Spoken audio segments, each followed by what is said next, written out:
Olá, gente! Olha só, vamos falar aqui a respeito hoje de gramática contextualizada. Talvez esse termo aqui ainda cause certa dúvida, principalmente para professores que precisam trabalhar em sala de aula e não tem ainda uma profundidade em relação a esse conceito, né? O que é essa gramática contextualizada, que tem como foco de ensino o próprio texto, e de que forma isso pode se concretizar em sala de aula.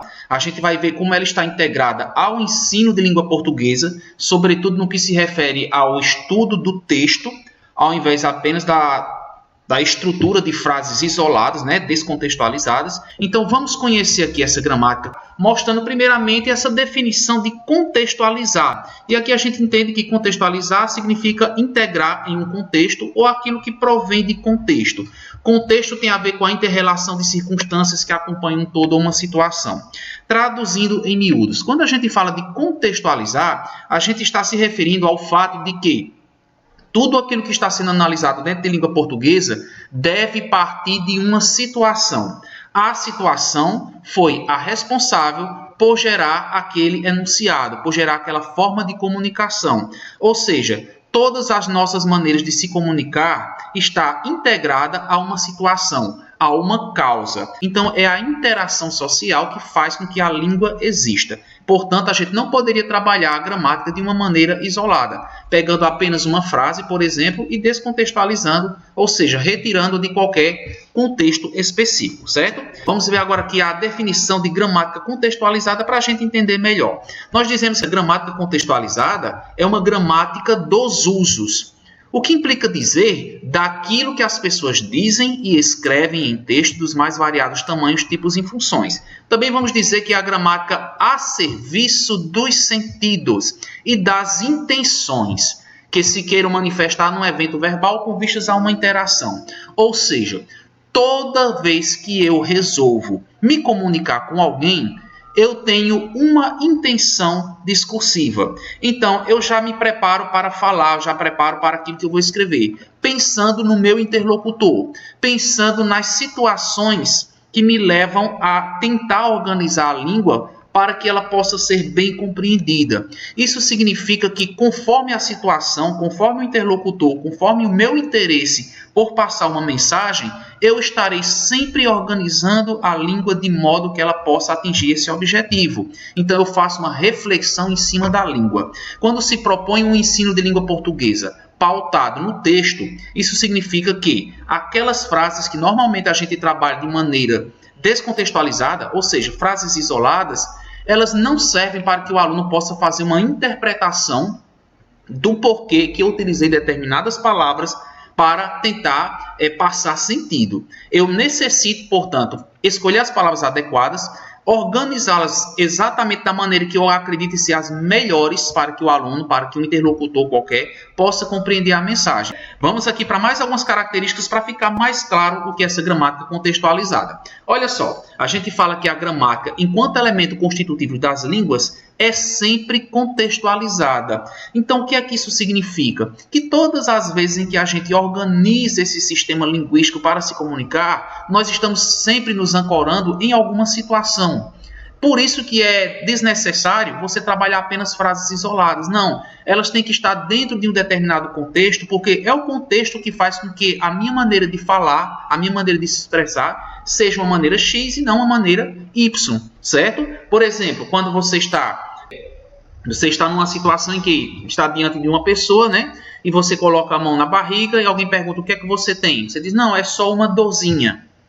Então, veja só, essa palavra dorzinha no diminutivo. Por que o diminutivo da palavra dor?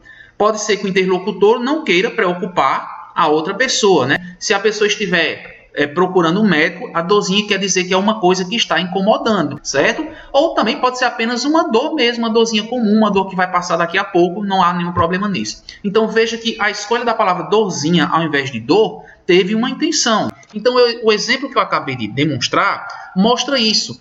É no decorrer da interação social que eu vou organizando a minha linguagem conforme os meus objetivos. o texto passa a ser o foco sobre o qual recai a análise linguística. Por isso que a gramática ela é contextualizada. Ela está dentro de uma situação, certo? De um fator externo. Esse fator externo tem que ser levado em conta para que aquela linguagem faça sentido naquele instante da maneira como ela foi criada. Trabalhar com gramática contextualizada é procurar refletir o uso da língua em situações específicas de uso, ao invés de se preocupar apenas com a exploração da teoria gramatical. Isso significa que não adianta você pegar uma frase de um poema, de um conto, de uma crônica, de um jornal e se preocupar apenas em analisar as classes gramaticais, a quantidade de sílabas, ou então a função sintática de palavras isoladas, porque isso aí não tem nada a ver com a compreensão da frase em si. Isso aí descarta a possibilidade de você fazer uma compreensão do próprio texto, a interpretação do texto, né? E a interpretação está ancorada numa situação contextual. Então, vamos aqui também mostrar uma coisa interessante que é os tipos de gramática.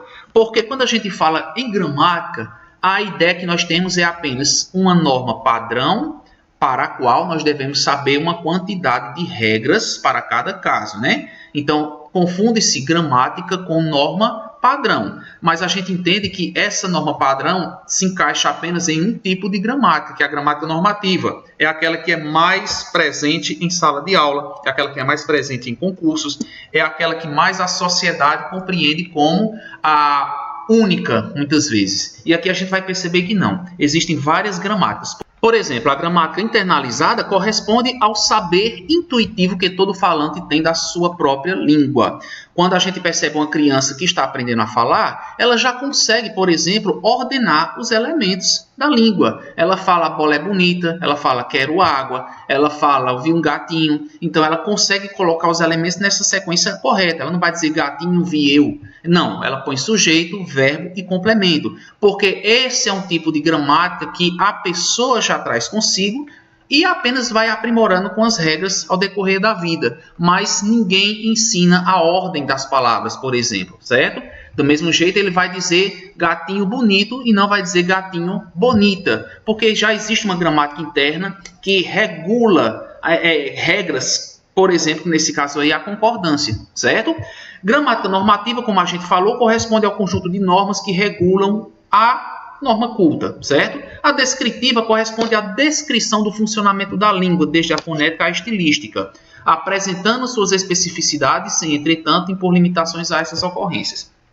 A gramática descritiva é aquela que se preocupa em observar as regras gerais de funcionamento de uma língua. Por exemplo, a gente sabe que se um substantivo numa frase está no plural, o artigo tem que estar no plural, o adjetivo deve estar no plural, o verbo deve estar no plural. Então, a gramática descritiva ela apresenta essas regras aí, certo? Sem impor limitações daquilo que seria correto ou errado. A gramática reflexiva, essa aqui é a que a gente precisa ter uma atenção maior, porque ela corresponde à contextualizada, se refere à escolha dos elementos linguísticos que satisfaçam a interesses comunicativos em atividades verbais e experiências cotidianas, que por sua vez determinam e regulam as suas funções. Isso significa que, quando a gente fala de gramática reflexiva, a gente não vai procurar estudar apenas regras gramaticais dentro de frases isoladas, mas tentar compreender o porquê de determinados usos de elementos linguísticos naquela oração, naquele instante em que o enunciado ocorreu. Vamos aqui vamos analisar um texto do Mário Quintana, um poema, e em cima desse poema a gente vai perceber como é feito o ensino de língua portuguesa de uma maneira mais tradicional, mais voltada para o estruturalismo, e também vamos analisar com o mesmo poema como seria um estudo feito em cima de uma reflexão da linguagem, certo? Diz o seguinte o texto: Viver. Vovô ganhou mais um dia. Sentado na copa, de pijama e chinelas, enrola o primeiro cigarro e espera o gostoso café com leite. Lili, matinal como um passarinho, também espera o café com leite, tal e qual vovô. Pois só as crianças e os velhos conhecem a volúpia de viver dia a dia, hora a hora, e suas esperas e desejos nunca se estendem além de 5 minutos. Dê uma olhadinha nessas questões gramaticais aqui. Olha só, primeira questão. Identifique no primeiro parágrafo 2 adjetivos e uma conjunção e classifique-os. Segundo, quem é o sujeito do segundo parágrafo? Terceira questão, a palavra pois no quarto parágrafo é preposição, substantivo, verbo ou conjunção?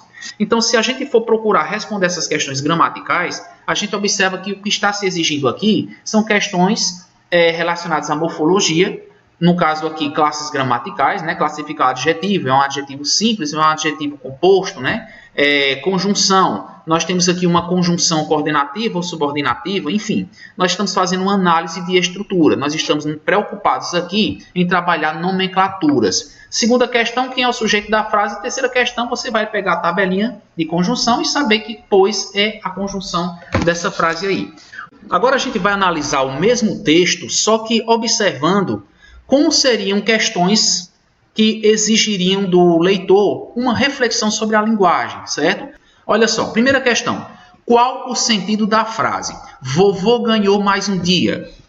Vejam que, diferente do exercício anterior, esse aqui, nós vamos observar que, nesse segundo, temos questões relacionadas à interpretação do texto. E aí você pergunta, ok, professor, mas onde entra a gramática dentro dessa interpretação? Olha só. Quando a gente vai analisar o sentido da frase vovô ganhou mais um dia, nós podemos, por exemplo, refletir qual foi a finalidade do eu lírico ao utilizar, por exemplo, o verbo ganhar nessa frase. Porque normalmente, se você prestar atenção, a gente ganha presentes, né? A gente ganha presentes, um celular, um relógio, um sapato, uma roupa, enfim. Mas aqui no caso foi utilizado o verbo ganhar para um objeto dia.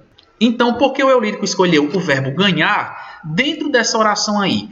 Além do verbo, observem também o advérbio mais. Uma coisa é você dizer, vovô ganhou um dia, sentado na copa de pijama, e outra coisa é você dizer, vovô ganhou mais um dia. Quando a gente analisa, portanto, essa frase, o que é que nós podemos entender? Que a escolha desses elementos traz, de maneira implícita, a impressão que o eu lírico tem a respeito do vovô, que é uma pessoa idosa, né? Que cada dia para ele deve ser bem vivido, porque já é um presente, porque é um dia a mais que ele vive depois de já ter uma idade avançada. Vejam essa segunda questão. Por que o autor teria optado por isolar a oração subordinada, tal qual vovô, no terceiro verso? Vocês perceberam que essa frase, tal qual vovô, está aqui, ela poderia aparecer ainda no segundo verso, mas foi isolada no terceiro. Qual a intenção dessa estrutura? Por que ele escolheu fazer dessa maneira? De uma maneira não tanto tradicional. Uma vez que você leva em conta que uma oração subordinada deve estar sempre junta à oração principal. Isso não acontece aqui, né? Então você vai entender o seguinte. Isolando um termo, ele realça. Então perceba que ele teve uma intenção, certo? E é justamente essas intenções que o leitor deve perceber. Tudo bem? Vejam agora na terceira questão. Normalmente dizemos que a conjunção procura ligar orações.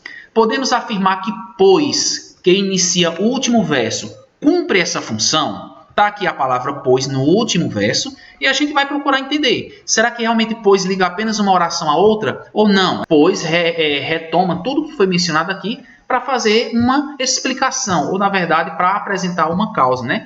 Nessa quarta questão, pessoal, suas esperas e desejos nunca se estendem além de 5 minutos. Suas se referem a quem? Será que só pela frase eu poderia chegar a uma resposta? Não. Pela frase eu poderia apenas dizer que suas é um pronome possessivo, né? Pronome possessivo adjetivo. Mas eu precisaria ter a frase inteira ou o poema inteiro para perceber que suas se referem às crianças e os velhos, né? Cujos desejos não se estendem além de 5 minutos. Então, de um modo geral, o que a gente pode dizer aqui?